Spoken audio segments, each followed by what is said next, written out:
don't judge the moment, because what we do is we try to label moments as good or bad. And when you label a moment as bad, it now does not have the opportunity to become good.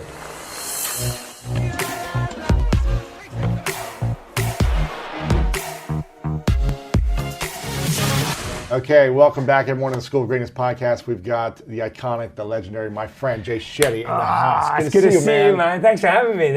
I'm super pumped you're here. This is fun. You've been on before. I think you were the first podcast you did was with me. Literally, yeah. One it of was the first. 2 years ago, 2018, Jan. 2018? Yeah, it's 2018. It was. We met in October 2017. Halloween 2017. When Mask of Masculinity came out, which was amazing. Wow, man. Yeah. So it's been almost 2.5 years since we've known each other. Yeah, 2.5 years, I guess. But I feel like I know you better than that. Yeah. Than the time that we spent. I know. Because it's deeper. Well, we've spent a lot of quality time together. We pretty much meet like every month for dinner. I love it. For like 5 hours, Yeah, right? we have these bromance dinners. Amazing dinners where we talk about meditation, mindset. We talk about personal challenges. What we're learning from. What we're learning, what we're overcoming, mistakes, everything. Yeah. And we just started playing basketball together, with soccer, tennis, everything with Novak Djokovic. We've been on trips together. Yeah, we just went to Puerto Rico together. We've been in Ohio together when came in for the school. Yeah, Summer of Greatness. We've done a lot of good things. Been in New York together. Utah together. Yeah. What was Utah? When it was me, you, Brendan, and Mel as well. When was this? That was for the Powerful You. That's right. Yeah, okay, yes. Utah, right? That was Utah. Yeah. I thought we've done a lot of good things together, man. You had a live event that you came out with a few months ago. That was incredible. Just so many good things we've done. So it's been amazing to watch your journey, your growth. And if you haven't checked out the last interview we've done, make sure you guys go watch that because there's a lot of good stuff about your story, your background, and everything else. And you just came out with a book that's coming out soon called Think Like a Monk, Train Your Mind for Peace and Purpose Every Day. I'm almost finished, which I almost never finish books. So I'm excited about this because there's so many powerful strategies and tools to train your mind for peace and purpose. And one of the first ones that I love that you talk about is identity. And I think a lot of us get tied into our own identity, and it causes a lot of stress in our life because we're focused on how we look and how we want other people to perceive us.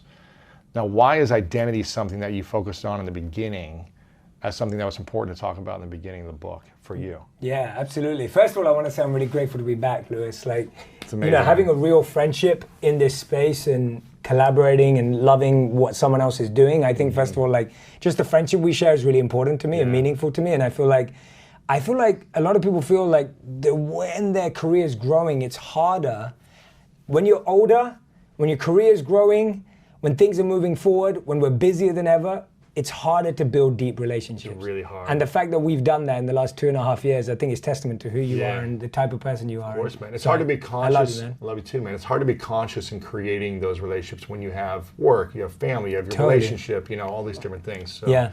So back to identity. So I start off the chapter with this beautiful thought from Charles Horton Cooley, and I love telling it because it's just the best. And I think it was written in the 1900s. And he said, today the challenge is, I'm not what I think I am. I'm not what you think I am. I am what I think you think I am. It's crazy, man. And it's it blows my mind every time I say it. It gives me the chills, I feel it. And the reason why I start with identity is because I think that's the root of all our challenges. And the first step to thinking like a monk is starting at the root, not starting at the symptoms or the superficial or the surface level, but let's go to the root. If you're playing a role, if you're wearing a mask, if you're dressed in clothes that are not yours, then you end up living a life that's not yours. And in the book, I give this example of method acting. Yes, with Daniel Day-Lewis. Yeah, I'm a massive movie junkie, and I love method actors. So people like Heath Ledger, of course, from the Dark Knight series. You've got Jared Leto. So Jared Leto, when he played the Joker in, this is not in the book, in Suicide Squad, he used to send dead rats in the mail to his co-stars. He did not. He did, because he was trying to get into the mindset of how someone that perverted would behave. And then Daniel Day-Lewis, when he was filming for Gangs of New York, he's actually wearing these coats that are centuries old so that he can get into character when he's off camera. Yeah, when he can feel it, right? He's not wearing watches. He's not carrying around his mobile phone. They're speaking in the accents. And he talks about how he actually went crazy. Because guess what? When you fake being someone for so long, you think it's your reality. And that's what happens to all of us. We play a role at work, we play a role at home, we play a role with our family, we play a role with our friends, and then we think that role is us. Right. And we lose ourselves. And to me, that is the core reason why we're chasing things that are not important to us. We're unhappy despite reaching accolades, and we feel dissatisfied. So what should our identity be then? Our identity should start with unlearning everything that we think we know about ourselves. Okay. And how do we unlearn? So the best method of unlearning is this. First, and I'm going to get really strategic and tactical because I think that people need to know what to do rather than a concept. The first thing you do is write down everything you currently are chasing in your life. Make a long list. Your goals, your dreams, your goals, your dreams, accomplishments. Anything that you're currently chasing and pursuing. Okay. Write them down. You can write down 3, you can write down 5, you can write down 10, depending on how ambitious you are. Second line, ask yourself, what is the source of that? Where did you get that idea? Did you get that idea from a TV show you saw? Did you get that idea from your parents? Did you get that idea from your mom and your dad, your sister, your cousin? Did you get that idea because your friend just got proposed to on Instagram? Did you get that idea because your friend just got promoted? Did you get that idea because you just broke up? Right. Or did you get that idea because you just feel it when you do it, that you feel alive? So Ask give yourself me a that. specific example that you had when you were 15, 18, was like a goal or accomplishment that you were chasing and where it came from. Absolutely. So my goal when I was young was to be an investment banker. And when I really asked myself, where did that come from? It came because in my community, small community in London, the most successful person financially was an investment banker. So I believed you had to be an investment banker to be successful. Right. So when I asked myself that question, where does that come from? It comes from society's version of success, not mine. And then the third thing you ask yourself is, well, then what is mine? What is coming from inside of me? And if you just do that 3-step process, now what you're doing is you're filtering out the noise and you're starting to listen to your voice. The thing is, you've got a voice inside of you, but it's quiet. It's like Jay, like take note of me, like Lewis, you know, and it's just like trying to get through, and the noise of everyone else's opinions is so loud. So this way you filter it. How do we start to find out what we truly want then? Not based on what other people think is success. How do we listen to ourselves? And if you've been chasing something your whole life, how do you say, well, actually, that's not what I want. This is. Yeah, one of the biggest mistakes we make is that we confuse inexperience with being unqualified. So because we've not tried a lot of things, we just naturally believe that we can't be that good at them. So if I've never spoken on a stage, I just think, oh, I'm probably not good at that. Or if I've never played golf, I'd probably think, oh, I'm probably not good at that. And so we start writing off things without even trying them. So the best method I can share with someone is take the next month, take the next 4 weekends in the month, that gives you 8 days, and get really tactical. Every single day. That's why you're playing tennis a lot right now. Yeah, I'm playing tennis.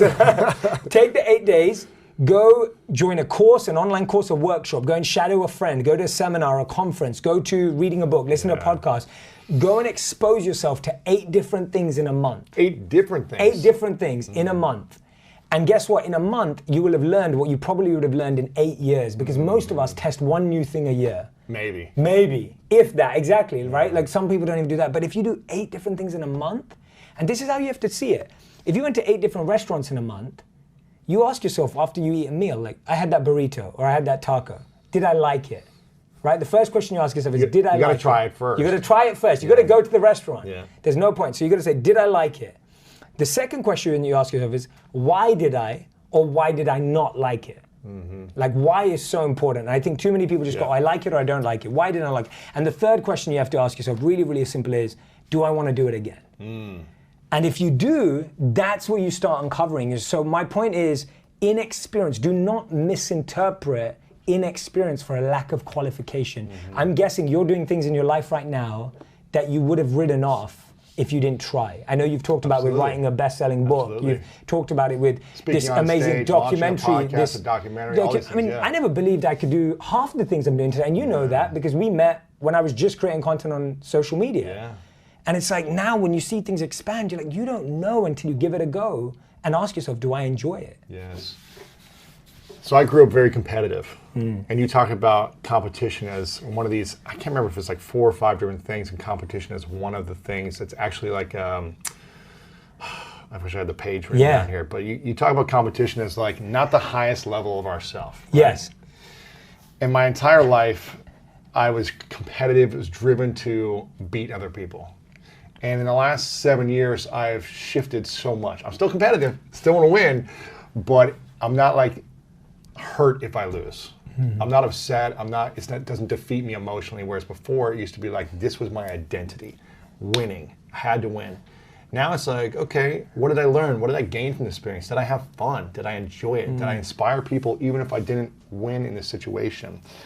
In chapter 2, you talk about negativity, and the quote you use is it is impossible to build one's own happiness on the unhappiness of others. Does competition and unhappiness link together in your mind? Like if we need to be competitive to be happy in order if someone else loses, how do we manage ourselves in this competitive world of winning in sports, of building a bigger business, of these different things, being #1 on the New York Times bestseller list? How do we manage that with this world we're in, but also wanting to be happy at the same time? Yeah, what a great question. So the way I see it is that competition in and of itself is not good or bad. And this is like the monk mindset on 99% of things, that this mug is not good or bad. It can be filled with water or it could be filled with poison. Yes. And so competition, I'll give you an example. Yeah. As monks, our competition is in how much love and respect we show to each other. That's your competition? Like that's what you compete on. Or how long can we meditate for? No. I can meditate longer than you. So if any monk is, and I did this plenty of times. Really? If I sat there and I thought, oh yeah, look at him, he's scratching his back. He got out like he that. Moved. Your meditation just got destroyed. Right? All the value. And so monks will never ask how long you meditate. They focus on how deep you meditate. And someone who meditates deep doesn't go on about how deep it was. Right. But you compete for showing respect.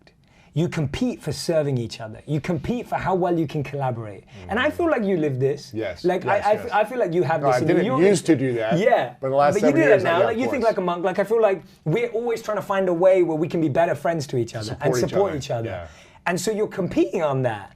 And that's a positive competition that I think you can have. So you can still use, and this is the beautiful thing about the monk mindset, you can use any thing in a positive way. Now, in your second question about what does it mean about business and New York Times bestseller lists and being #1, this is how I see it.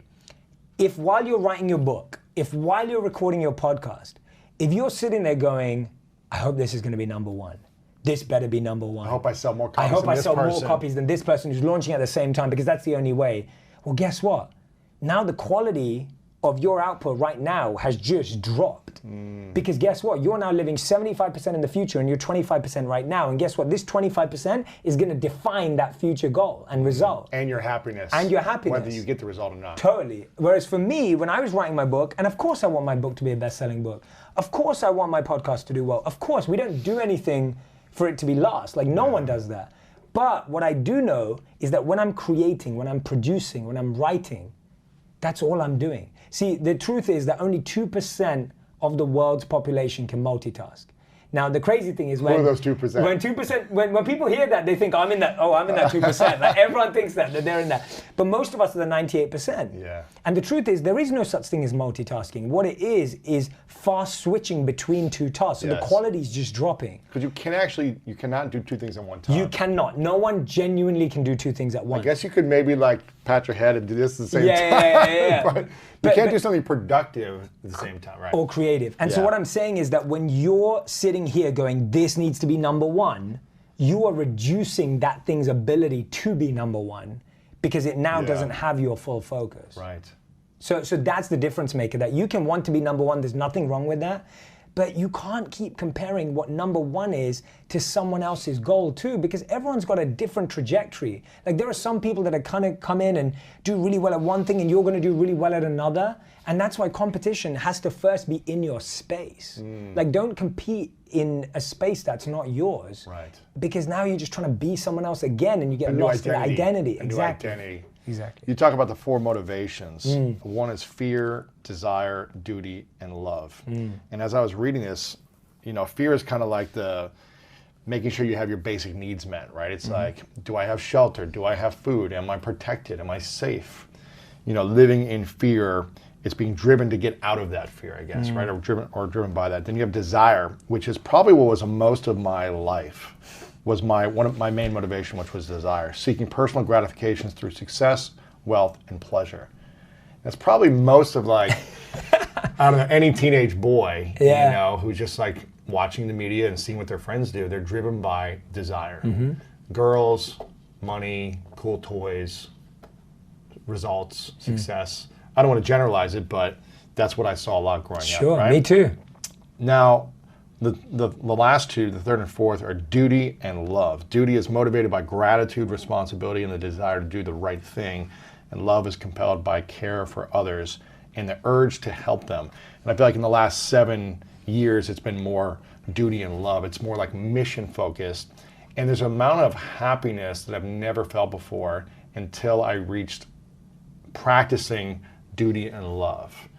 And I remember I never was able to fall asleep at night until about 7, 8 years ago without an hour and a half of just anxious, anxiety, stress, concern, worry. And when I shifted from seeking personal gratifications to being motivated by a mission and love and gratitude, it's like I started to fall asleep within minutes. And it's crazy. But why do we live in this fear motivation and desire motivation when it only causes us a lot of pain? Great question, man. And thanks for sharing your journey too, because I mean, everyone, as you can see, Lewis is already thinking like a monk. So it's great. I love it. But great question.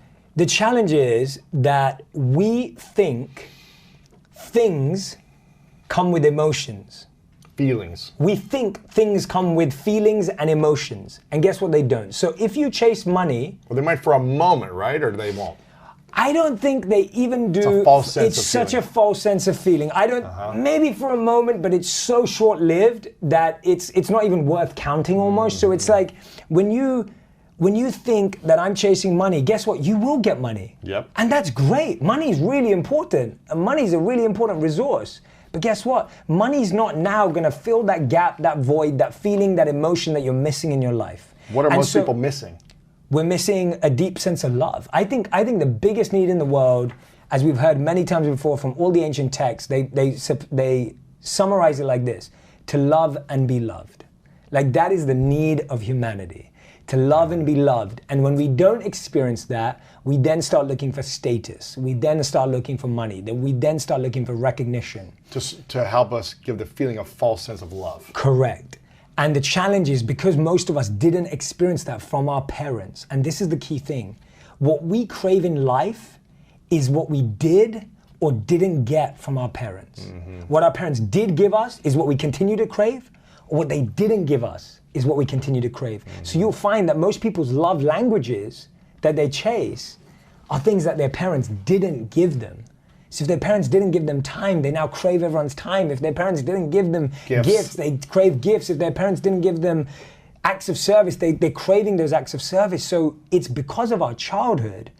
And if we don't learn to process all of that experience, which most people never get the time to do, and I empathize with that because I've had to go through that. I've seen me repeating my parents' patterns. What was the thing you were craving? So I would crave... A big thing for me was I would crave surprises and gifts because... That's your thing. Yeah, that's my thing. Still is your thing. It's still my thing. Yeah. And I... Did your parents not do that for you? No, they did. My mom did a lot of it. That's why you still crave it. Correct. So my mom would always, every year on my birthday, she'd always surprise me with the one thing I wanted. And I wasn't spoiled growing up. I didn't have a lot growing up, but she would get that one thing, whether it was like a Power Rangers toy or whether it was whatever it was, you know, something, you know. Video game or Yeah, something. thing is you want as a kid, right? And she would always surprise me with that. And that became so deep-rooted. Now, I'll give you an example. When I then married my wife, you just expect people to know that. That they're going to do the same thing. Totally. And so now she didn't do that. No, because I'm expecting my wife to be like my mom in the sense of I expect her to surprise or show me love in the same way. And she doesn't know that. She's not a mind reader. I can't expect her to know that. So it took communication. It took time for me to explain that. So anyway, I think that's where it stems from. That desire It doesn't come from you can say it comes from society and education, of course it does. But I think the deepest place it comes is what your parents did or didn't give you. That's where it comes from. Yeah. Now, this was really cool. I think right now, there's a lot of anxiety, there's a lot of concern, there's a lot of fear in the world with coronavirus and just people concerned in general of the chaos of their life. Whether it's coronavirus or anything else that's happening, people seem to live in this fear state of mind right now a lot. You talked about the fear of fear and how you had to learn to let go of your fear of fear. What does that actually mean, letting go of the fear of fear? Yeah, so I talk about how we fear the wrong things. What do we fear? So most of us are fearful of how our friends are reacting, what's happening on social media, and what's the random bit of news that we heard. None of it is fact-based. That's one of the biggest issues that we have. It's worry-based. It's worry-based, and it's also imagination-based. So we become fiction writers. We've all watched too many movies. Now we start writing these beautiful movies in our head. Well, not beautiful, scary movies in our head of what may happen. So our imagination, and Seneca said it best, we suffer twice. One in reality and one in imagination, right? We suffer twice. And this is the what biggest... actually happens to us, totally. And then the story we continue to tell ourselves. Totally. Now there's this incredible study in the book that I have to talk about. So Tell they me. took monks and they took non-monks and They competed against each other. They competed against each other, literally. So they put this plate where you experience heat. And so what happens is the non-monks touch this plate. Now this plate heats up gradually, softly, and then at one point it gets really hot for 10 seconds and then it cools down. And so what happened is that when the non-monks touched it, the anxiety and pressure and stress in their brain just triggered straight away, even though it wasn't that hot. It wasn't hot. It was heating, but it wasn't hot to do anything major to you. But the anxiety and stress in imagination or in anticipation went through the roof in the non-monks. Now this is what's fascinating. When the monks touched it, they showed that it didn't feel anything as it rose, but as it got to its highest, they felt physical pain, but they showed no trigger of emotional pain because they did not assign any emotional element to that pain. So my point with that is, you can look at the news right now and you can get scared straight away and get in complete freeze mode, feeling stuck, paralyzed, whatever it is, because what you're now doing is you're creating a story of what's going to happen. And that story... And you can cause sickness in yourself. You can cause sickness just by the inside story, yourself. not actually the reality. The facts of the disease hitting you or something happening physically to you. Totally. And that story, again, can be used positively. So your story may actually be true. But if it's going to be true, now you can prepare. And that shifts you away from being scared because now you're preparing. Yes. And so the real You can be confident because you prepared. Exactly. And so we should be shifting our fear energy into preparation energy. Because what fear does is it keeps you locked there, right? We just feel stuck. I'll give you an example. Like when you were preparing for big games, when you used to play in the NFL, right? And you're playing American football against some of the biggest athletes in the world. It's like you can either sit there and be scared that you're going to play this game on the weekend, or you can prepare. And your confidence is in the preparation. So when people go, how do I feel confident right now? Are you preparing? Are you putting the reps? Are you putting the reps? Yeah. Are you building your immunity? Are you taking your vitamins? Are you drinking lots of water? Are you drinking lots of water? Are you taking the steps that are needed to prepare for whatever's coming? You will feel more confident that way. Yeah. So how do we learn to let go of the fear of fear, though? Like, how do we say, okay, we're only going to allow it to hurt us when it actually hurts us and not the fear of it? Is there a process? Is there just an awareness of this, that when you're in anxiety, worry, stress, fear, you just breathe and meditate? Then what's the process of letting go of the fear of fear? Yeah, so meditation, mindfulness, powerful tools, but I'd say the process, and I want to be as tactical and strategic as we can. The thing is to get really close to that fear. So what we usually do Embrace is it. Embrace it, get close to it, get intimate with it. We become the bat. Sit in the bat cave. Literally, yeah. And embrace the fear. Totally. Yeah. We run away from fear. We like to run away and go, oh, it's not coming with me. Or what we do is we hear one thing and we define the whole understanding of our fear based on that one thing. Yes. So it's like someone, and I'll give you a normal example in a normal life scenario. Yes. Someone says to you in the office, you know that they're going to cut a few people. And you don't even check. You don't even know. Is it real? And now you just made it real, and now you're running with it, and you're trying to run away from it. So you're trying to avoid conversations with your boss. You're trying to avoid any conflict. You're trying to, you're just trying to avoid it. And so actually what you need to do is go, okay, let me actually discover that fear. Let me go intimate with that fear. Let me ask myself, where's that fear coming from? What am I really scared of? What am I really scared of? Am I really scared of losing my job? Am I scared of not having any money? What am I really scared of? And when you get to the root, and I call it the why ladder in the book. So it's asking yourself, what am I scared of? And then go, why am I scared of this? Why am I scared of this? Why am I scared of this? And when you can't ask why any longer, you've got to the answer, and that's what you have to deal with. Most of us are not dealing with what we're actually scared of. So that's how you let go. You let go by keep asking yourself. So I'll give you an example of mine. Like if I heard that, or if you hear that in your office that people are getting cut, it's like you just get scared and panicked. But the question is, why am I scared of that? Am I scared of that because I haven't been working hard for 6 months?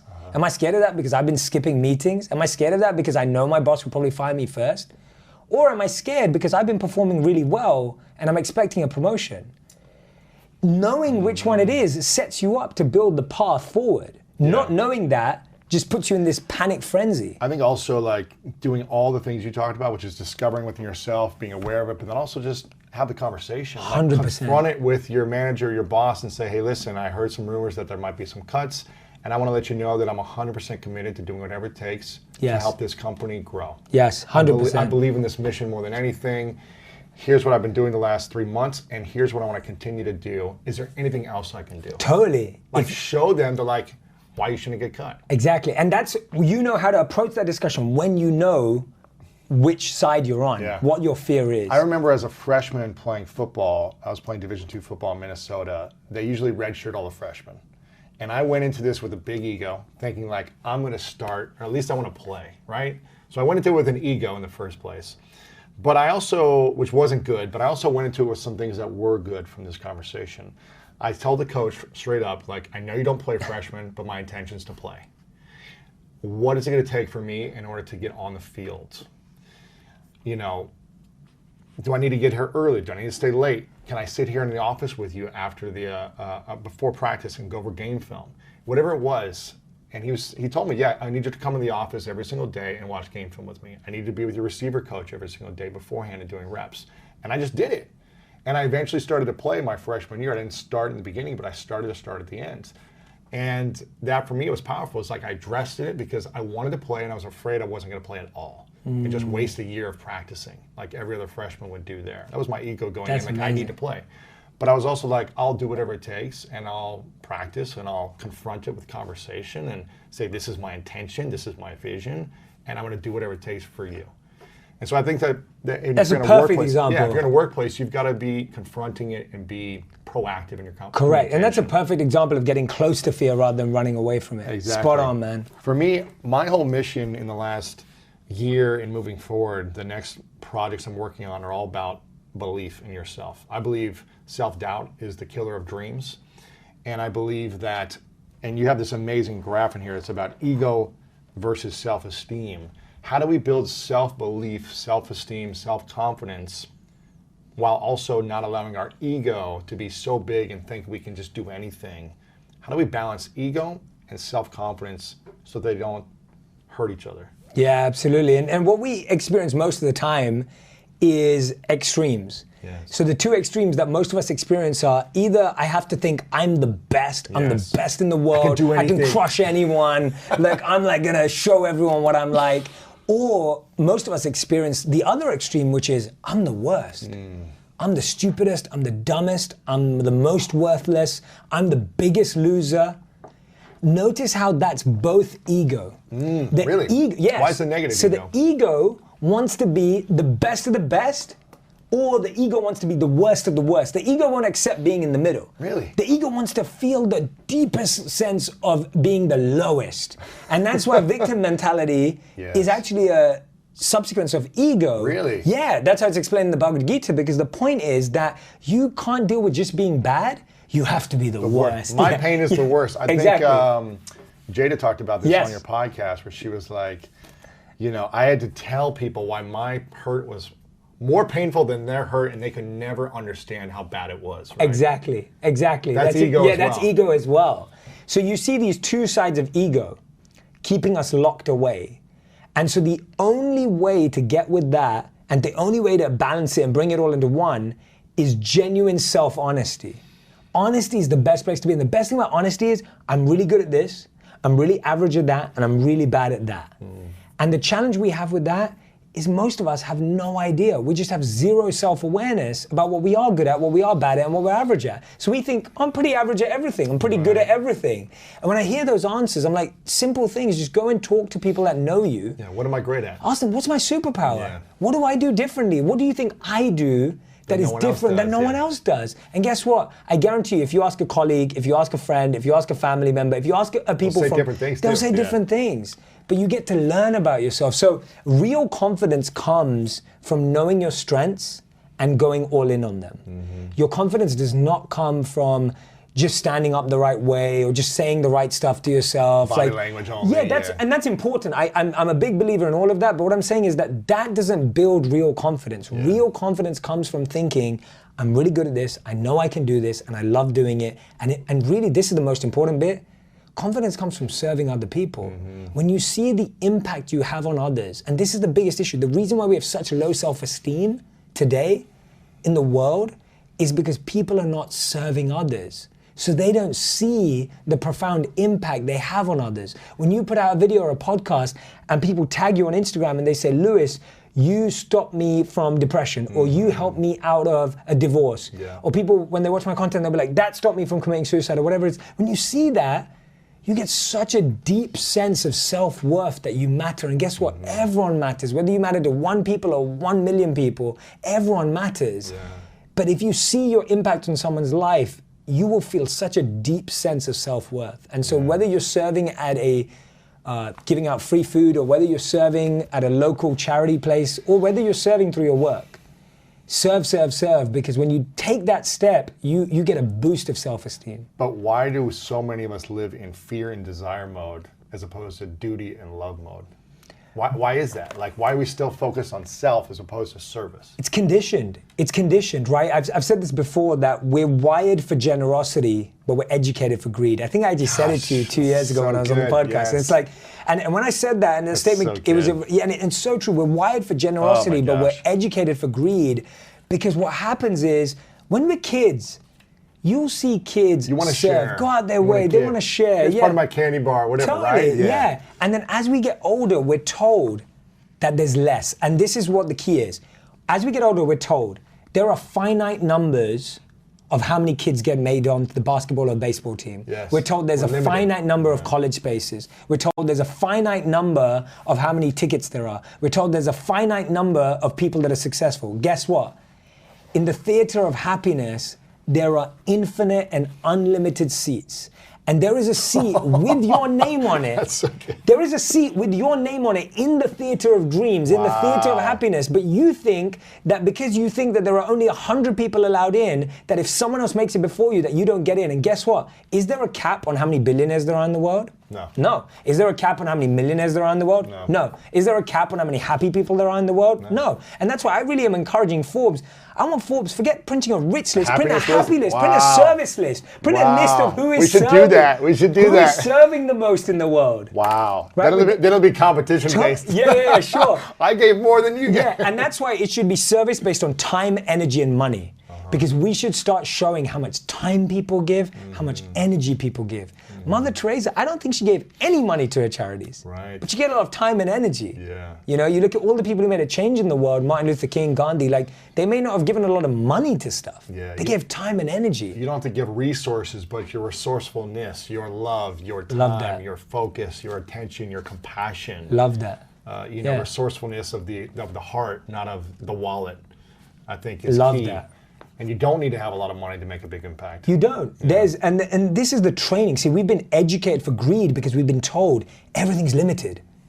There's limited number of this, limited number of this, number. And every time you play in numbers, and I think it was Bob Marley who said it, but every time you play in numbers, you'll always be dissatisfied because guess what? Someone's always have more. Someone's always gonna have more. I was speaking to a friend recently, and this friend was telling me that he bought a home, which is very expensive. Yes. Very, very expensive. And he went to a party at someone else's house. And he told me that when he was getting a tour of this party, he found out that this person had a painting on his wall which cost the amount his house cost. Shut up. And so he was joking with me. He was like, that guy's painting in the house. He's got my house on his wall. Wow. And that just puts things into perspective. And you think about that, like, and then you look at someone like Jeff Bezos and you think, oh, well, he's the richest man in the world, but does he have the most fame? No, he doesn't. Right. Does he have the most beauty? Subjective decision. Does he have the most strength or power? Maybe not. And so no one has the most of everything. So when you measure yourself by numbers, you'll always be second, third, fourth, fifth in something. And I think by measuring yourself by needing to have the most of anything is probably a recipe for unhappiness. Of like, well, okay, I'm not gonna have the most of anything, but I'm gonna have the most money. You're still gonna be unhappy. Totally. Even if you have the most of something, doesn't mean you're gonna be happy. Totally. I think it was Albert Einstein who said it best, that not everything that can be counted counts, and not everything that counts can be counted.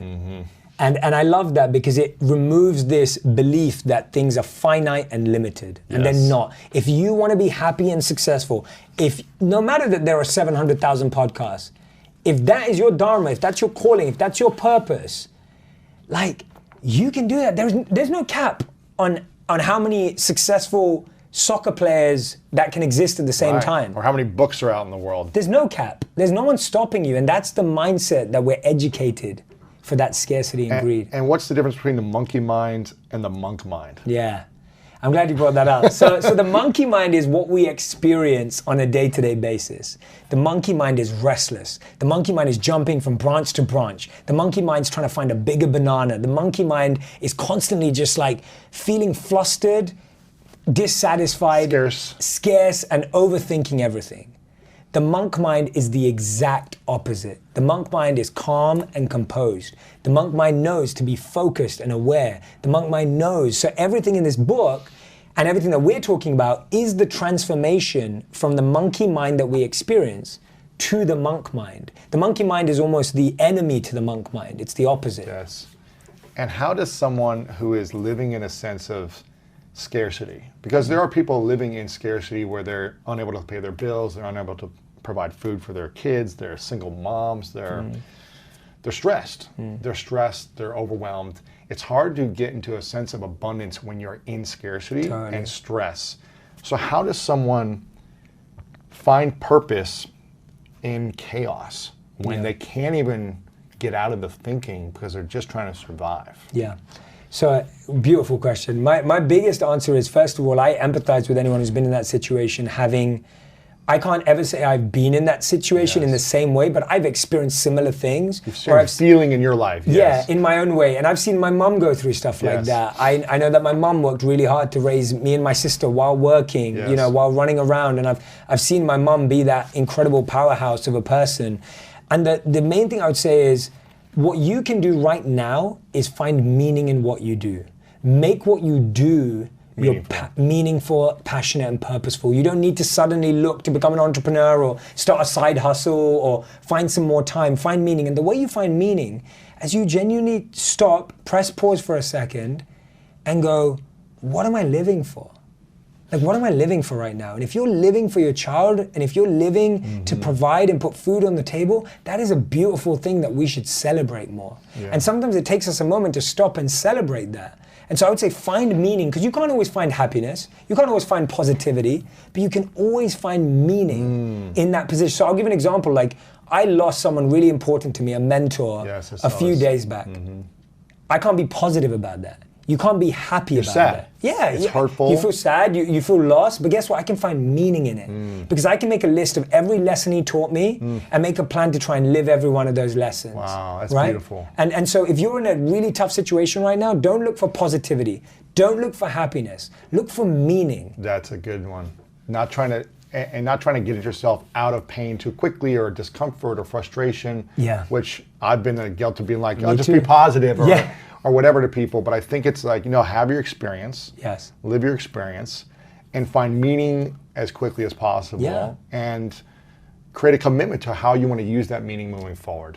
Love that. I may not be great tomorrow, maybe not next week, next month, but I'm going to use this meaning to serve other people, to continue to do what I love, continue to be great to my friends, my family, in the best way possible. And when you start doing those small things with love and kindness, so much more opens up. It's like when you can be trusted with the small things and the small moments, you get trusted with more and more and more. And so like, it helps to just, in that moment, and it's in those painful moments that you realize how powerful you are. We all know that. Like, you really recognize it. And what you said was beautiful about not rushing through the pain, because, and you know, this example's probably been shared before, but if you have a wound and you've cut yourself, it's like, you can't rush the healing.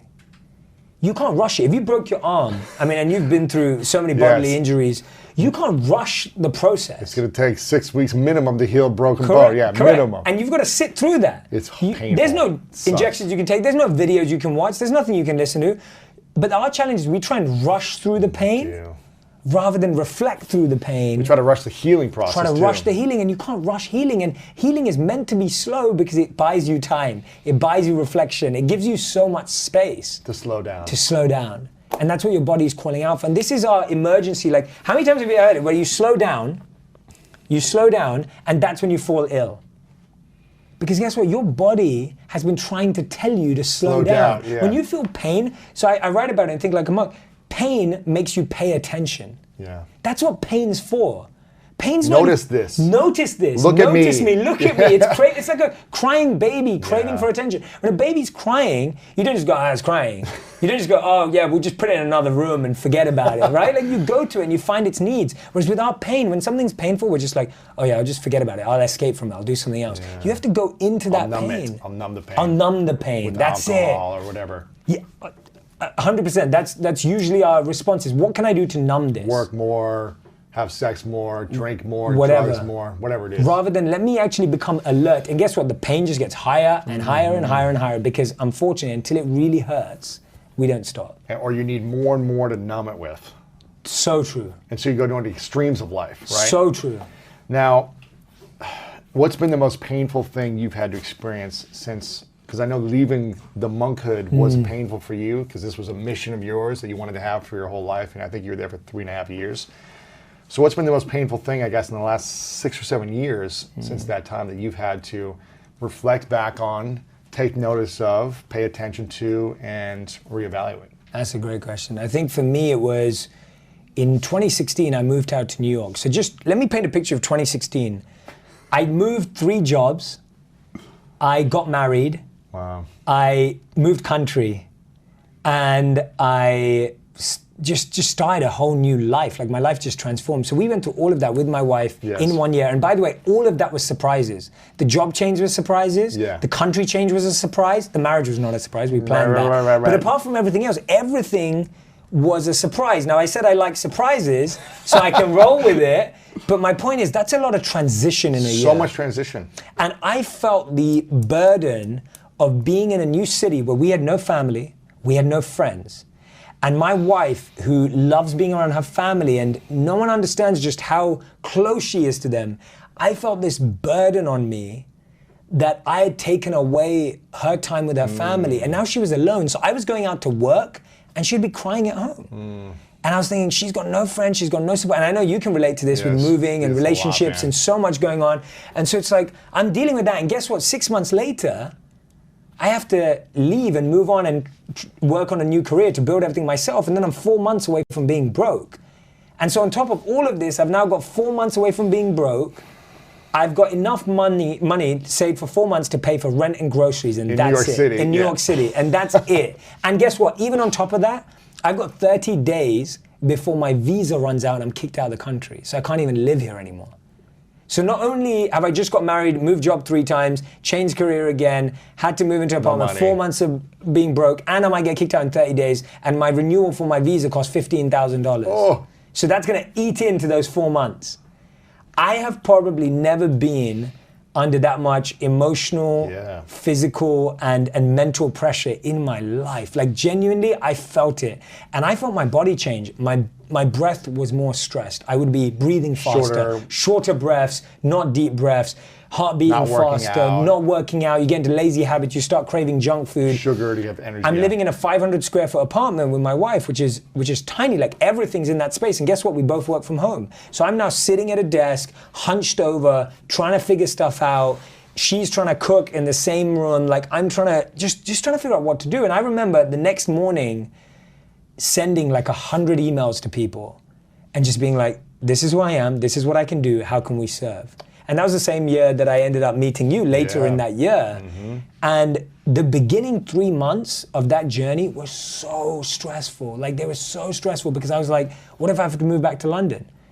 What am I gonna say to her parents? I mean, I just took their daughter away. Like, just got married. I've lived in New York City for 6 months and my life's falling apart. Like, you know, so much. And I've got all these views, but there's nothing happening. And we met. But you also, I mean, at this time, you're also growing so much. How are you able to create and reach this impact with your videos as that's growing while you're under so much stress and uncertainty? And I stopped a bit at that time. Like things slowed down hard. Like things slowed down. I remember that. I wasn't creating as much as I was because I don't enjoy creating from stress or pressure. And I don't think you can really create something from stress and pressure. So we really slowed down at that time. And when I was creating from a place of recognizing that I could share what I had learned and what I had grown in so far. So anything I was sharing was like, this is what I've learned so far. So that was the biggest pain that I've been through in the last 7 years, for sure. And all I can say is that I remember coming home to my wife knowing that this was gonna be the truth. And I came home and I said to her, I guarantee you, this is gonna be the best thing that ever happened to us. What, the pain? The pain. I said that to her the night I came home, and she gave out for that. I literally came home, I looked her in the eyes and go, this is the scenario. And I just want you to know that I guarantee to you, this is the best thing that's ever gonna happen to us. And I said to her, and this is a monk statement that we used to repeat, I said to her, I'm just not gonna judge the moment. Don't judge the moment, because what we do is we try to label moments as good or bad. And when you label a moment as bad, it now does not have the opportunity to become good. I'll give an example. If I go, I don't like this book's bad, right? And I love this book. But if I say that, guess what? I will never pick it up and recognize the value that's inside of it because you've labeled it. Yes. And we label stuff, like we label, oh, that restaurant's bad. But when you label a moment, person's bad, that person's bad. Now you can't learn from that person. Oh, a great one. That's a really good one.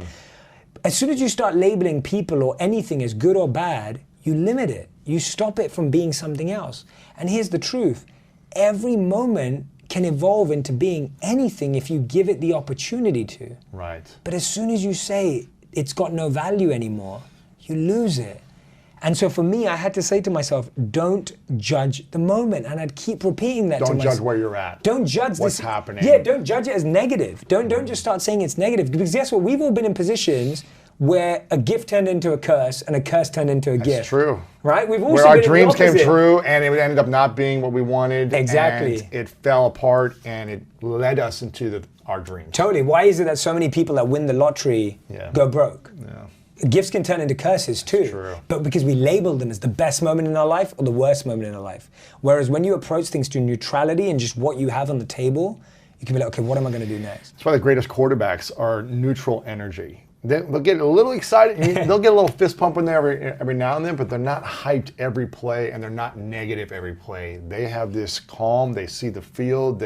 You drop a pass and it's like a little bit, let's go, but it's very neutral. Even when you score a touchdown, unless it's maybe the Super Bowl or a big championship at the end of a game, in the middle of the game, you want to keep it pretty like even keel paced, so you can prepare for the best or the worst. That's great, yeah. But if you're always up and down, it's like your energy levels will go up and down and you'll be exhausted. Totally. You need to have energy in life. Totally. And if everything is tied around a story of this is bad, this is wrong, I'm in a bad place, I'm messing up, I'm going broke, that energy is going to pull you away from service. Exactly. Or creation, or creativity of how do I get out of this place.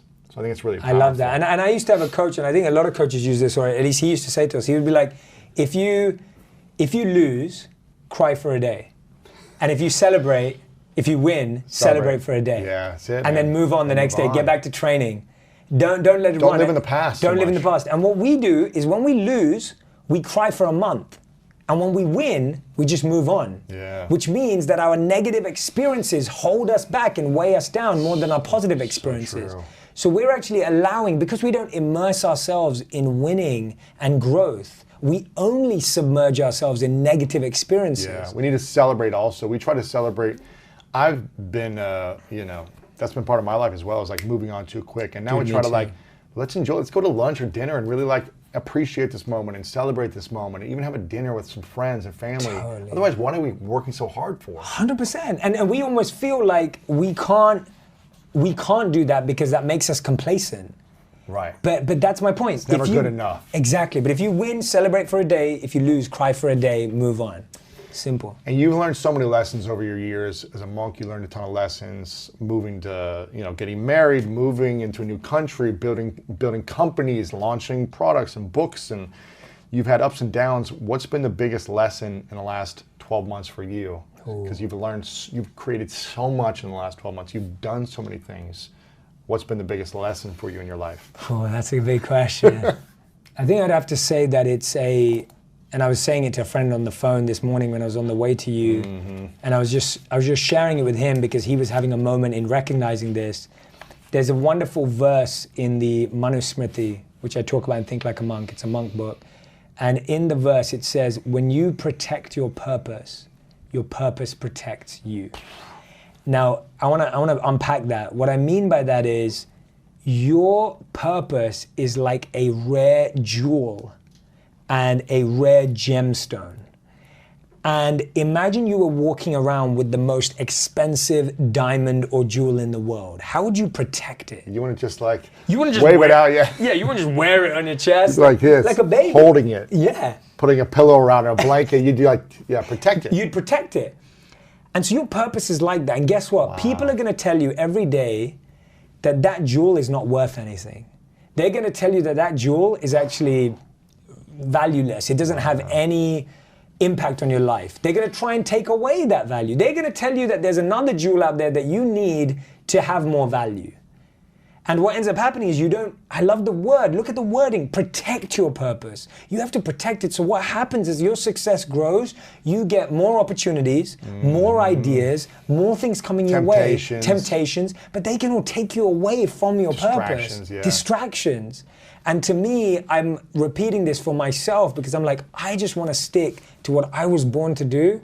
And I'm so grateful that I get to do it. I'm so happy I get to do it. And I want to keep protecting it. I don't want to get lost in the waves. You don't want to just get chucked in the waves of the ocean and just get lost and just not know where you're going. So for me, when you protect your purpose protects you. So that's been your biggest lesson? That's my biggest lesson. Why? Do you feel like your purpose has been maybe distracted in some ways? I don't think it has. But I'm saying it so it doesn't. Like You're reminding yourself. Yeah, I'm reminding myself. Like I'm preaching to myself right now. It's especially being in Hollywood and the temptation of all these opportunities out here. Totally. And I think for me it's a bigger lesson also because it gives me more faith. So I always encourage, and this is actually this is why it's my biggest lesson. I encourage so many people that I coach, so many people that I mentor, obviously everyone in my community and audience and everything, to go and follow that, go and live that purpose.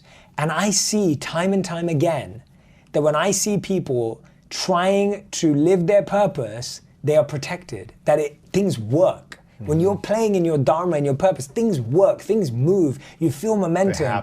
They happen. And I'm not saying they happen without effort, but they happen, they move. Whereas when you're not, you just constantly feel like you're grinding up against, a wall. I know, challenges. Just constant. So what is your purpose and when did you discover it? Good question. What is my purpose is simple. It's always has been not since the beginning because I discovered it afterwards. My purpose is making wisdom go viral. And I've stuck with that and I've kept it that way because to me, and there's more to it, making wisdom go viral through entertainment, I would say is my purpose because I believe that is something that is uniquely my goal, impact, and service. Yeah. And the beautiful thing is I'm not limited to a platform. So that can be books, it can be podcasts, it can be TV shows, it can be movies. It's not limited. And this I learned by reading. I was reading after, and this was after my video started to get seen. This wasn't before I did it. It wasn't like I sat down and I wrote this fancy tagline. I was reading Salim Ismail's book called Exponential Organizations. And in this book, he talks about something called an MTP, a massive transformational purpose. And he says that every major person, organization in the world has an MTP. So an MTP has to be aspirational, it has to be massive, and it has to be service and purpose-based. So Google's is organizing the world's information. Notice it doesn't say we're an SEO company. Right. Notice it doesn't say we do Google ads. Right. They're organizing the world's information. Yeah. That's how big they're dreaming. And when you're organizing the world's information, you can do driverless cars, you can do Google Glass, you can sell Google ads, whatever it is. And so TED's is ideas worth spreading. That's what they are. That's what they're about. So Jay Shetty is making wisdom go viral. Yeah. That's what I'm dedicated to. So when did you discover it? Because it wasn't when you were 10. It wasn't when you were 21 in college. I'd say I was 30, probably 2-3 years ago. So I'm 32 now. So I'd say like 2-3 years ago is when I discovered it. So 30 years old is when you discovered your purpose. Correct. So what was your purpose before that? My purpose before that was finding my purpose. Like it's like that process of just like, my purpose before that was 14 years. So I've been online for 4 years. I've spent 10 years offline talking about the same stuff, sharing the same messages in talks, in universities, in small seminars, in coaching and mentoring. Like I've been doing the same thing for 14 years. But I didn't realize it was my purpose until very recently. But I just did what I enjoyed and naturally tried to get better at it. So if we don't know what our purpose is and we're working towards finding our purpose, it's okay. That's actually where you're going to spend most of your life. Discovering what your purpose is. Totally, and that's the best bit. Because I think a lot of people are like, well, I don't know what my purpose is. Totally, there's so much pressure. How do I find it? The pressure of finding your purpose will stop you from finding your purpose. Literally, and the pressure is so heavy. And that's why it's not about finding that. It's just starting with the basics. What am I good at? And I talk about it, and I break down Dharma in here, and I talk about what are your passion, what is your expertise, what is your compassion, because that's really important. What is your compassion for the world? Like, what problem do you want to solve? People always say, there's so many things I could do, there's so many things. I'm like, my question is not what causes you the greatest joy. Sometimes my question is, what causes you the greatest pain? Make that your purpose. Make that your purpose. If you don't know what your joy is, you definitely know what your pain is. What do you not like in the world? What do you not like? And so for me... Go serve that thing. 100%. So for me, the greatest pain I see in the world is people not reaching their potential. That causes me more pain, because I believe that there is someone out there who is stacking shelves who has the cure to cancer. There is someone out there who's a talented singer. There is someone out there who's not living to their potential, and I think we're better people, we're better partners, and we're better parents when we live to our potential. So that's what I'm trying to solve. And I'm not saying that's the biggest thing, I'm just saying it's my thing. Whenever I work with people, I'm always telling them, to find your purpose, focus on what you're most passionate about or what you have the most pain around. There you go. It's the same thing. It's like, do the thing you love the most and keep doing it until you either discover that's it or maybe I don't love that anymore. Like I played so many sports growing up. I used to love baseball. I used to love soccer. And then I got bored with it. I got burnt out by it. It wasn't a love of mine anymore. It wasn't a passion. And then I switched to football. And it was like, oh, this is a passion. And I'm actually more gifted physically for this sport than I would be for soccer. I was too big for soccer. I couldn't run 7 miles a day right now on the field. But I think you need to try lots of things, and you might think it's a passion, but you might get burnt out and discover, I don't love it anymore. What else is there? And keep trying new things. Like you said, 8 new things a month. Till you discover. And it might take you 30, 40, 50, right? And that doesn't matter. Like it doesn't matter. Like the fun is in the growth and the journey and like for me, the last 10 years before this happened and my life changes, like those were fun. I was happy. I wasn't unhappy because of that, because I didn't know the exact purpose of your life. Yeah, exactly. And now I'm very clear on it, and I'm happy for it to evolve too. Like I don't think it has to stay the same. I may sit with you in 2 years' time and tell you something completely different. And I'm okay with that. But I can only work with what I have now. And I think we start trying to postpone our purpose or find a date by which you have to. You put a deadline on your purpose. It doesn't make any sense. Like if you really care about it, how can you put a deadline on it? I know. You just keep working towards it. What are 3 skills that everyone should try to learn in the next 1 to 2 years that will help them in their life tremendously? No matter who you are, where you live in the world, 3 things we could start to practice, learn, master that'll improve our life? Yeah, that's a great question. You asked me a lot of great questions there. So it's like every question. I know. That's a great question. You reminded me of something which I'm going to share. Is a bunch of years back, I went to the launch of Eric Schmidt's book, How Google Works. Nice. And I was in the audience. I didn't get to interview him or meet him or anything like that, but I remember sitting in the audience, and there was someone else there who was interviewing him and talking, and they were like, and someone asked this question from the audience. So a student got up and they said, what do you think is the #1 skill that students should be focusing on? And they said, everyone should become data analysts. They were like, everyone in this room should become, and I was sitting there going, I know nothing about being a data analyst. And I think sometimes we throw out these careers or like hard skills and technicals, and it's like, well, not everyone's going to vibe with that. So I just want to share that because I think so often like we get bad advice like that. And I'm like, imagine I pursued becoming a data analyst. I know, and you have to also know the perspective of the person you're getting that advice from. So your perspective, your 3 things that people should be taking on is going to come from your world perspective and your experience of what's worked for you. Correct. But what would you think? Yeah. So I'd say the first one for me is learn how to have a conversation with yourself. Ooh. Like just learn how to have a conversation with yourself. Like if you don't know, I'll give it, one of the studies that I share in the book, which I absolutely love, men and women were asked either to be alone with their thoughts for 15 minutes or they could give themselves an electric shock if they were bored. They took the shock. 30% of women chose an electric shock and 60% of men chose an electric shock because they didn't want to be alone with their thoughts. For 15 minutes. For 15 minutes. Why is that? Because we have not learned to have a conversation with ourselves. Or even love ourselves. No, we haven't. And I think that starts with a conversation. Yeah. I think you're right. We don't love ourselves, but that starts with learning to talk to yourself. So find time for you to talk to your own mind, to talk to yourself, to understand yourself, to find out. How many of us, when you go to a restaurant, you know whether you're going to go back or not, based on whether you like the food. When you watch a movie, you know whether you're going to recommend it to your friends based on whether you liked it or not. Why do we keep visiting the same people, the same places, and doing the same projects when they don't lift us up? So many of us are not aware of the same people that we hang around with that bring us down, the places that don't feed us, they drain our energy, and the projects that don't light us up. But we keep going back there because we don't talk to ourselves. Because we don't talk to ourselves, because no one, like I can ask you, hey, did you like that restaurant? But when do we ask ourselves, hey, do I want to hang out with that person? Does that person Do I want to be in this relationship? Do I want to be in this relationship? Do I want to be in this job? We get scared of those conversations. So we avoid them. So that's first tip. The second thing, learn to have a conversation with yourself. Learn to have a conversation with yourself. The second thing is know how your mind tricks you.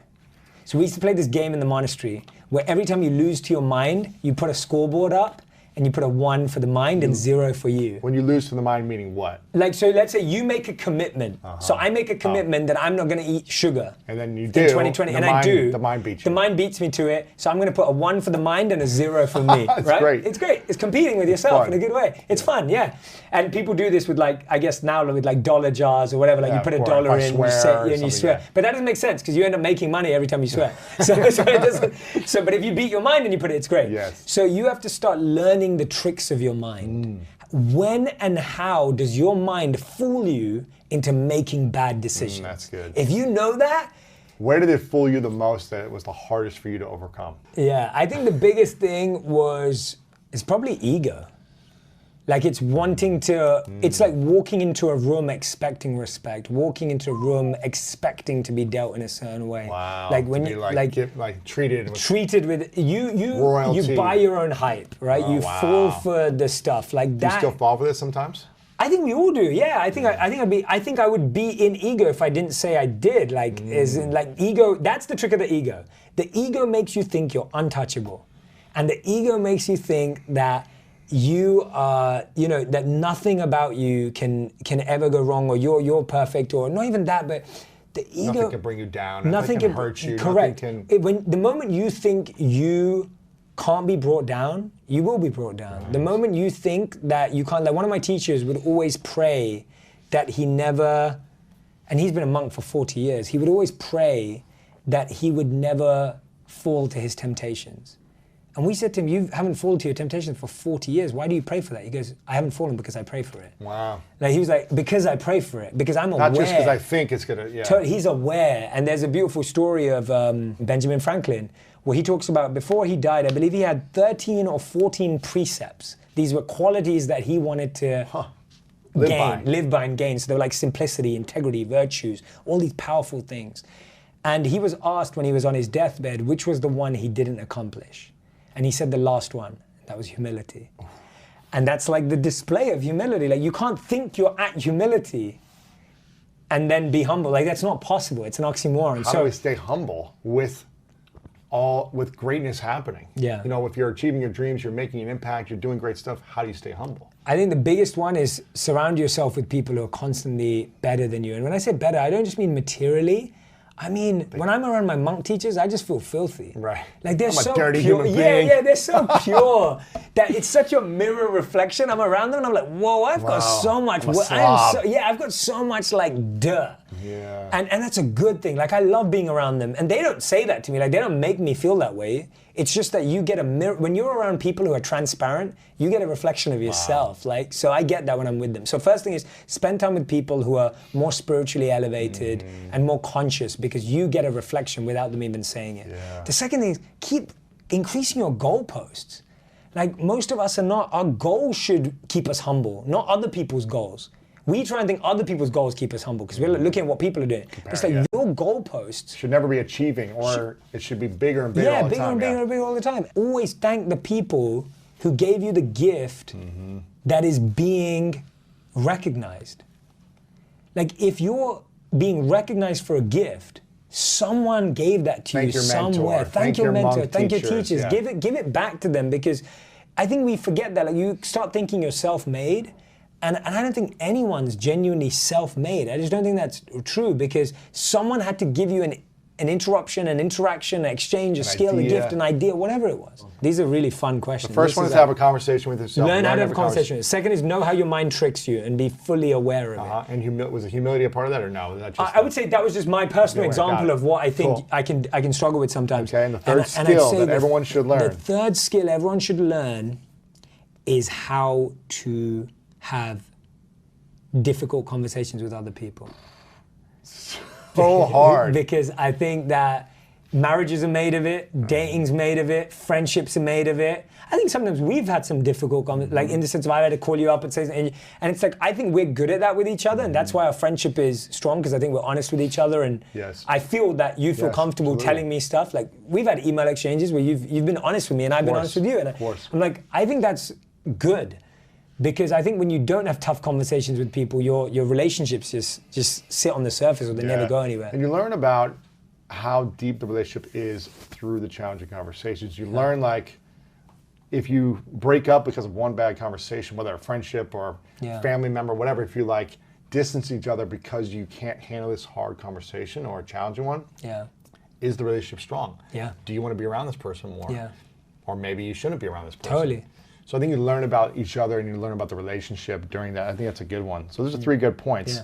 Relationships is something that is probably the most engaged points on Instagram and on your social media content, your videos. I'm assuming 80% of the biggest ones are around relationships. It's an assumption. Maybe I'm wrong.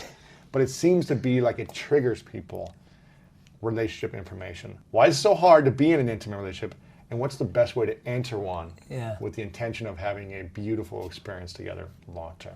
I think it's so hard because people don't know how they want to receive love, and they don't know how to give love. And like we said earlier, that the old wisdom is like to love and be loved is the biggest need, but we don't know how to love and how to give love, and we carry so much of our baggage from previous relationships and experiences.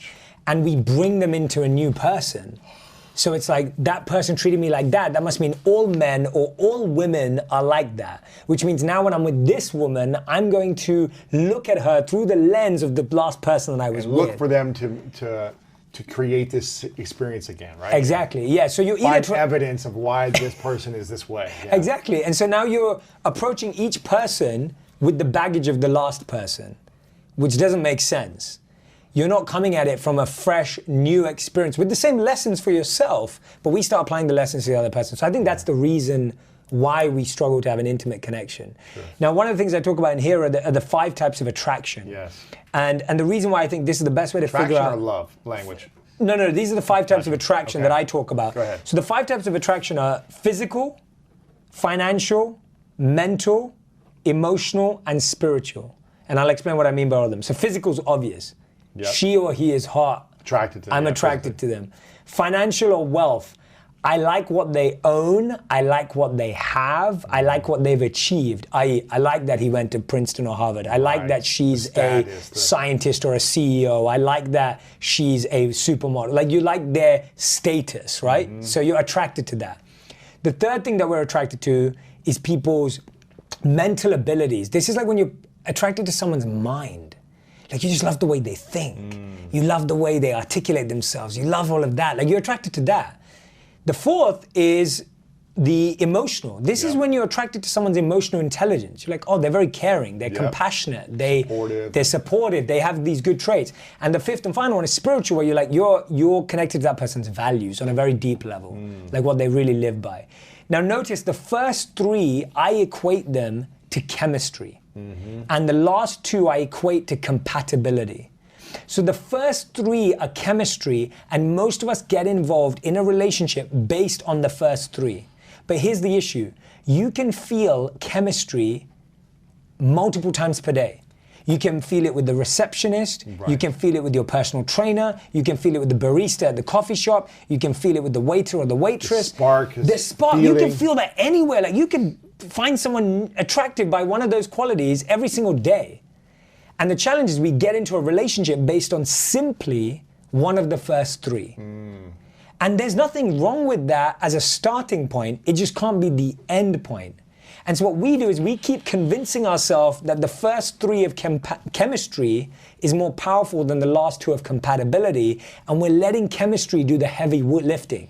And it can't. We're making chemistry do the heavy lifting, the heavy work, the like pull and push, and like, okay, like you just take care of this. That's why so many people rely on good sex to save a relationship.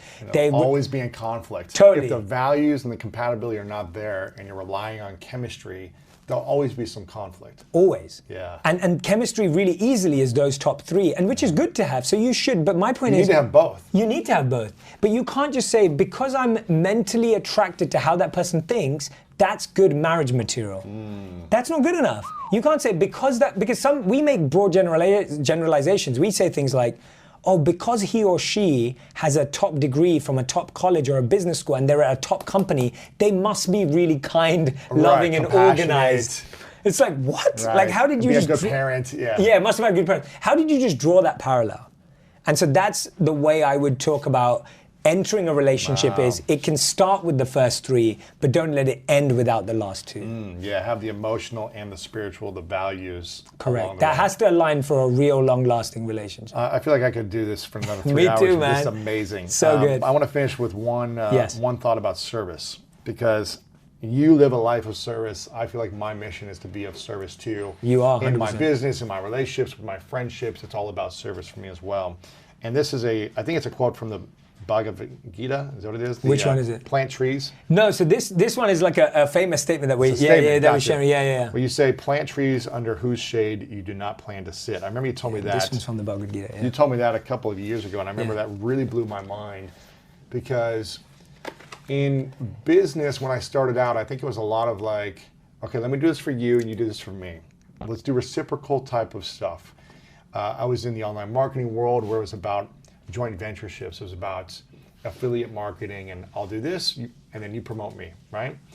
And then I started to shift it. When I got into the podcast 7 years ago, I said, I'm just going to bring on people I like and I'm just going to serve. If it comes around, cool. If not, cool. And it's hard, I think, to switch that mentality, but it's so rewarding to come from a place of giving and service, to literally wanting to see other people succeed, whether they help you or not in return. How do we get to that place of that mindset when we're like, but I really need some help right now, and I really want someone to support me in return, and I don't want to give all my energy to someone if they're never going to give me anything in return? How do we balance that? Yeah, no, that's such a smart question, because I think the challenge is that we become overly compassionate often to people in a certain way. So what I mean by that is being compassionate and being giving isn't about spending your whole day with one person who needs your attention and affection if your purpose is to do something different. So for example, you're putting out this podcast, you put out video content, you write books. This is serving lots of different people in lots of ways. And you're not expecting, apart from the person buying the book, and getting the value from it, you're not really expecting them to do anything for you, right? You're not asking them to come and champion for you if they don't want to. So you're already planting those seeds, you're already sharing in that way. And I think the mistake we make is when we are overly compassionate to one person and we're doing it expecting that they're going to do something back. right? So the only way don't be overly compassionate expecting something in return. Yeah, don't just if you see yourself. Don't do that if you're gonna. Just don't do that if you're gonna feel that, and that's okay. Like that doesn't make you less compassionate. It doesn't make you a bad person. Like if I don't want to, and I have rules about. There are certain people in my life that I don't ask for favors, because I don't ever want to be in a position where I'm having to ask them. Because not that they wouldn't do it or whatever. I just don't want to do that. It's just not who I am, and it's like. But that's fine. And there are certain people in my life that I won't give to because I know they're going to keep asking for stuff. Right. And so you have to protect yourself. And I think self-protection and being honest with yourself is the best way. So my favorite analogy in this is, if someone's drowning in the ocean, if you're fit and healthy and you're a lifeguard, great, you can go and save them. But if you're not, you might need to call the real lifeguard to come and help them out. Right. And that's what real compassion is. Real compassion, if you can't help someone, if you're feeling toxic one day, you're feeling negative one day, you're feeling you're not really giving from your heart, it's better to introduce them to someone or find someone else who can help them than to go in there with all these toxic emotions and now you're expecting them to return the favor. It's better to not do it. If you're going to do something and in your heart of hearts you're actually feeling bitter and regretting it, it's better not to do it, because guess what? You weren't compassionate when you did it with that intention. Compassion's about intention. It's not about the result. Like, two people could give the same amount to charity. One person gives it for PR, one person gives it because they care about the kids. Who's happy? The person who gave it for the kids. Right. Both people's money had the same impact. But the intention is what defined what happened. So if you're begrudgingly going out there and helping someone, and in your heart of hearts you're like, oh, I can't believe they asked me, who are they? Like, I don't even like them, like, they never helped me, and then you help them. Guess what? That's not compassion. Protect yourself. Deal with it. Deal with that toxic emotion. So I don't help people that when I feel like that. And I give myself that space. You just say no, or I just say no. I can't. Well, I'll be honest with them. I'll say, honest in the best way that you can. I don't think I can support you on this because I don't feel right about it, or it doesn't make sense to me, or whatever it is. Like, it's not the right fit. And I think that's actually stopping yourself from being a people pleaser. Yes. Because we actually are not compassionate, we're just people pleasers. We actually just want people to think we're like magnanimous and amazing, so we'll go to everything to support everyone, but it's like... We're resentful people pleasers. Exactly. We please, and then we're resentful that we had...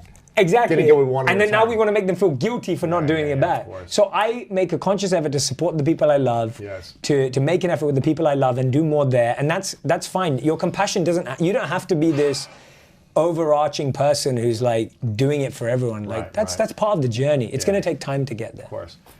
I appreciate you, man. I love our hangs. I love our time together. I love this. This is going to blow people away. This is going to inspire and impact a lot of people. I got one final question for you, but make sure you guys get this book. I'm telling you, this will be the book of the year. Go get it. Get a few copies for your friends. Think Like a Monk.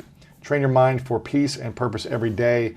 I rarely read books, but this is one I'm almost finished. And just going through the rest of this while I'm here, I'm like, this is unbelievable. Everything. He's talking about the monk method, everything else. You want to get it. There's going to be one tool in here that's going to change your life or support you.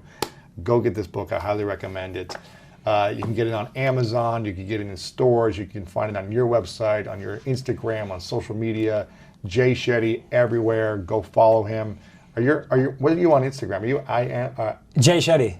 There used to be something else on Facebook. It used to be Jay Shetty IW. Yes. Yes. Yeah. On Facebook, is it still and that? Twitter. I think it's still that on Twitter. So Facebook. Just search Jay Shetty. You'll find him.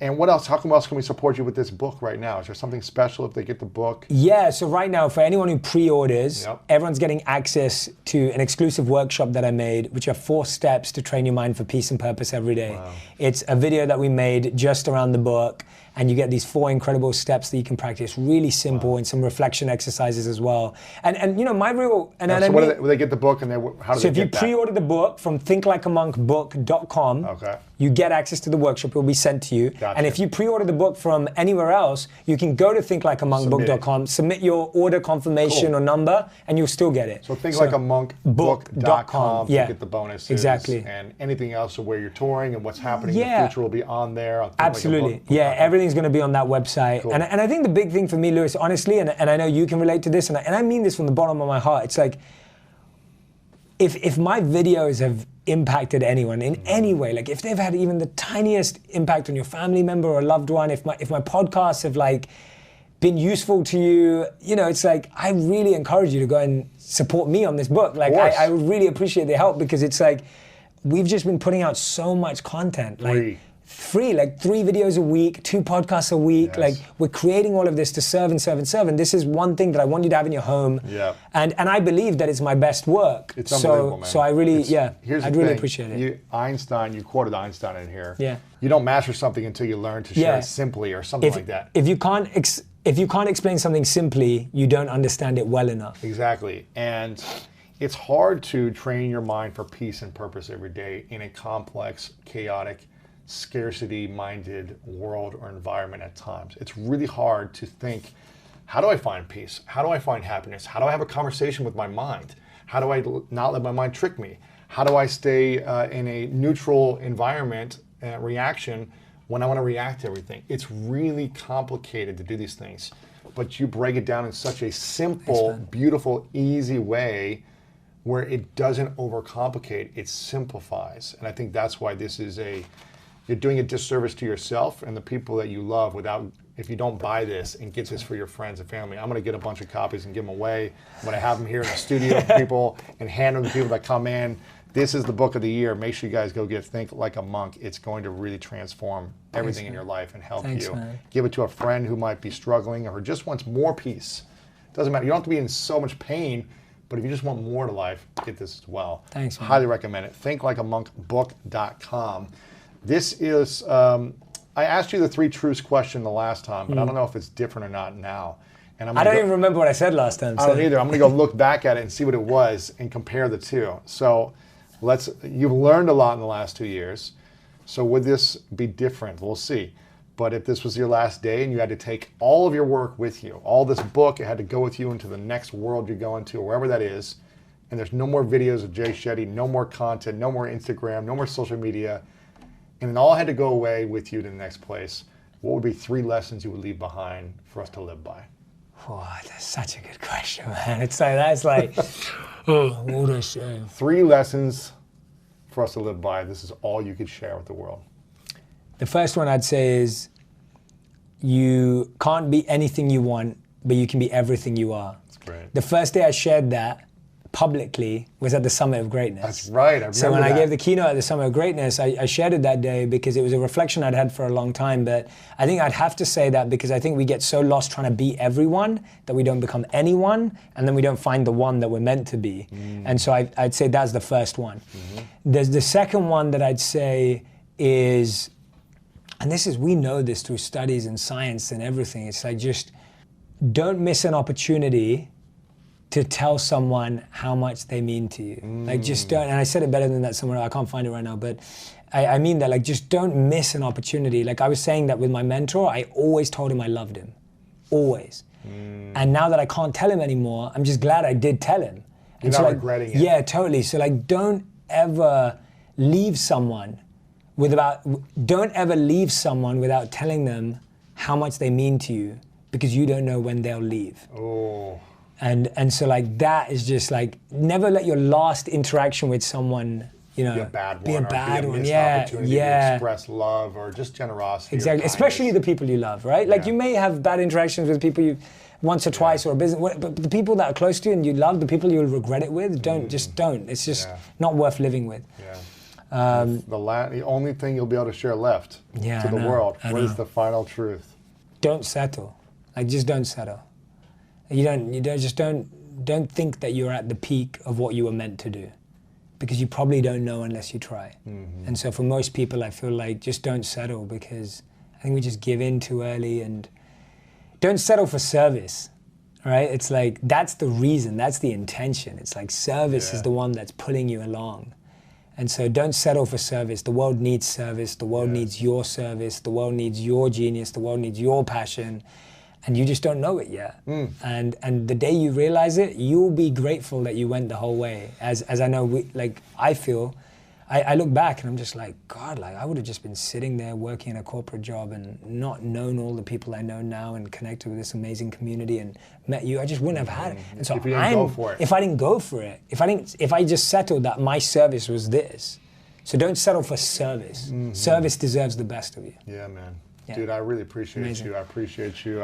I love you. I love our love you too, man. friendship. Yeah, I'm really me too. grateful for the amount of attention to service you have in the world, because your commitment to making content go viral, making the information that we all need go viral is so profound and powerful.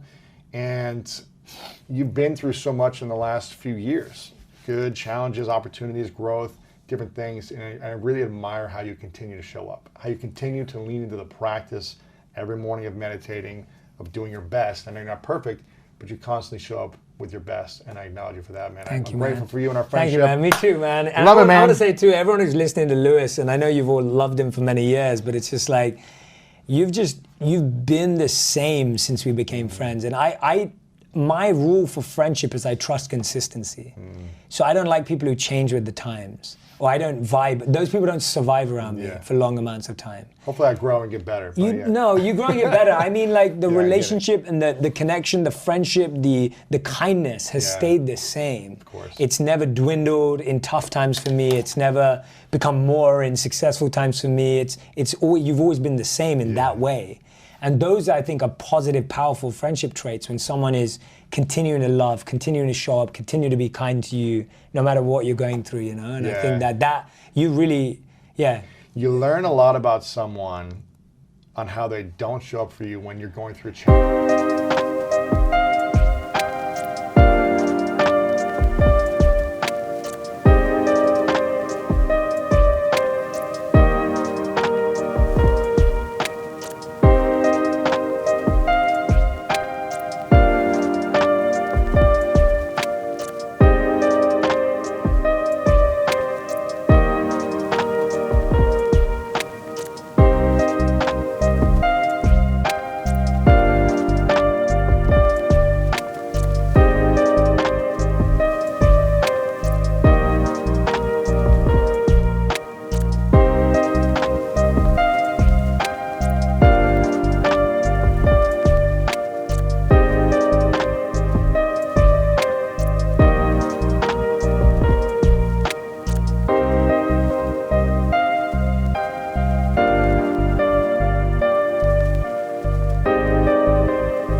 challenging That's times. why challenges are the best. And you learn a lot about someone when they only reach out to you when they see you succeed. Yeah. And so make sure you're always showing up for people consistently, either way, good or bad, high or low, whatever it may be consistent like that quarterback in the game. Just be consistent.